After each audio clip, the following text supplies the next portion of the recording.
मी स्वतः पालीत राहून 3-4 दिवस, मला वाटते महाराष्ट्रातला पहिला आमदार असेल भटक्या जमातीच्या घरासाठी, त्यांच्या मागणीसाठी 4 दिवस हॉटेल किंवा रूम मध्ये न राहता पाल टाकून आंदोलन केलेलं होतं. तिथे मुख्यमंत्री स्वतः आलेले होते. मला माहित आहे का भटक्या जमातीच्या लोकांचं आयुष्य कसं जगतं, कशा पद्धतीनं राहतं. अनेक कष्ट कबाड कष्ट करून हाती 75व्या वर्षामध्ये सुद्धा साधा घरकुल भेटलं नाही, आणि घर भेटलं नाही तर मग त्याची अस्थिरता कशी वाढतं. एका घरामुळे आमचं शिक्षण कसं डुबतं, एक घर नसलं तर मग आरोग्याचे प्रश्न कसे निर्माण होतं, हे काही वेगळं सांगायची गरज नाहीये.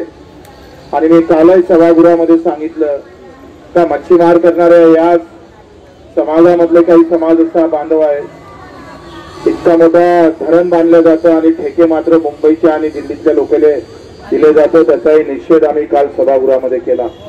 आम्ही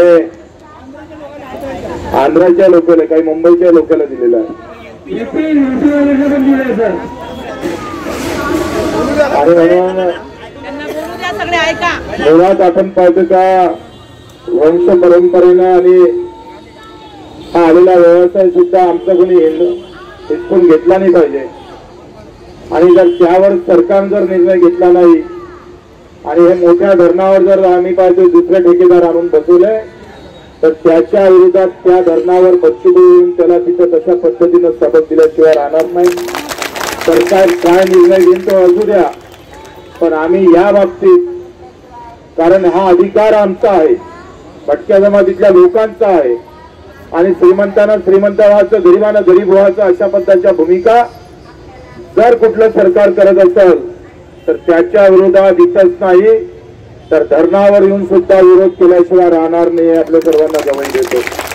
मित्र, आपण पाहतोय का आज जे घरकुल योजना आहे, मोदीजीनं सांगितलं होतं का 2022 पर्यंत आम्ही सगळ्यांना घर देऊ, आणि आज आपण पाहतो का इथं असणाऱ्यांच्या तर 100% लोकांना घर भेटलं नसेल. पहिले तर जातीचे दाखलेच भेटत नाही. एकूण तिकून मला वाटतं भटक्या जमातीसाठी 61च्या पुराव्याची गरज नाही. एक शासन निर्णय आहे. माझ्या भागात सुद्धा मी जातीचे दाखले दिले. आमसभेचा ठराव करायचा, आमसभेचा ठराव करून त्याच्यात स्पष्ट लिहायचं का हे लोक आमच्या गावात गेल्या 60, 70, 80 वर्षापासून अगोदर राहतं आणि हे भटक्या जमातीचे लोक आहे. एवढा ठराव जरी दिला तर 61, 66च्या पुराव्याच्या अगोदरची गरज नाही. तो देत नसेल एसडीओ तर मला सांगा, आम्ही तिथे आणू तिथे, कारण हा शासन निर्णय पहिलेच आहे. तोही लागण तर मी तुम्हाला आणून देतोय. आपल्याजवळ ते काढून गेलं नाही, ते भास्कर जो असेल.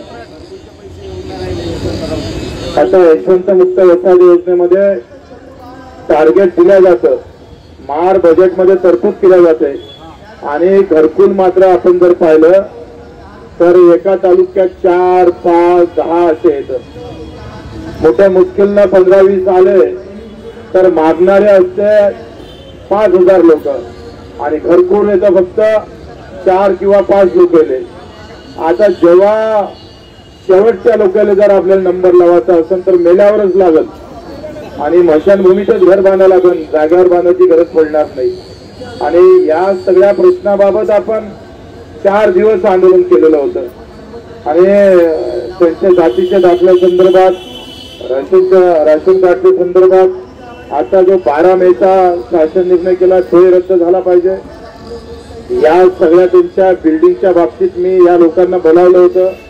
हे लोकच तिथं आले नाही. आयुक्तमध्ये मी 2दा जाऊन बसलो आयुक्ताकडे, कारण भोई समाजाचा मेळावा संमेलन अमरावतीला झालं होतं, आणि मी तेव्हा सांगितलं होतं का 19 फेब्रुवारीच्या आत मी हे तुमचं काम करून देतो. पण दुर्दैव आहे का त्याच्यानंतर मला एक फोन आला होता राजेंद्र पारिसेचा, आणि त्याच्यानंतर आपल्याला बोलावलं, आपण कोणीच आलं नाही. मी 2दा आयुक्त कार्यालयातून वापस आलो, पण आपले लोक आले नाही. आम्ही मला दोष नाही आहे. आपण तिथं आले असतं तर कदाचित आपण तिथलं दूधचा दूध पाणीचा पाणी झालं असतं. पण ते आता जर तुम्ही आले, उद्या परवा मी आहे 18-19 तारखेला मी इथेच आहे, असं तर आपण आयुक्ताकडे जाऊ, त्याच्याचकडे काम आहे, काही शासनाकडे काम नाही आहे. आणि मग तिथं आलं तर तिथंच तो मार्गी लागतं.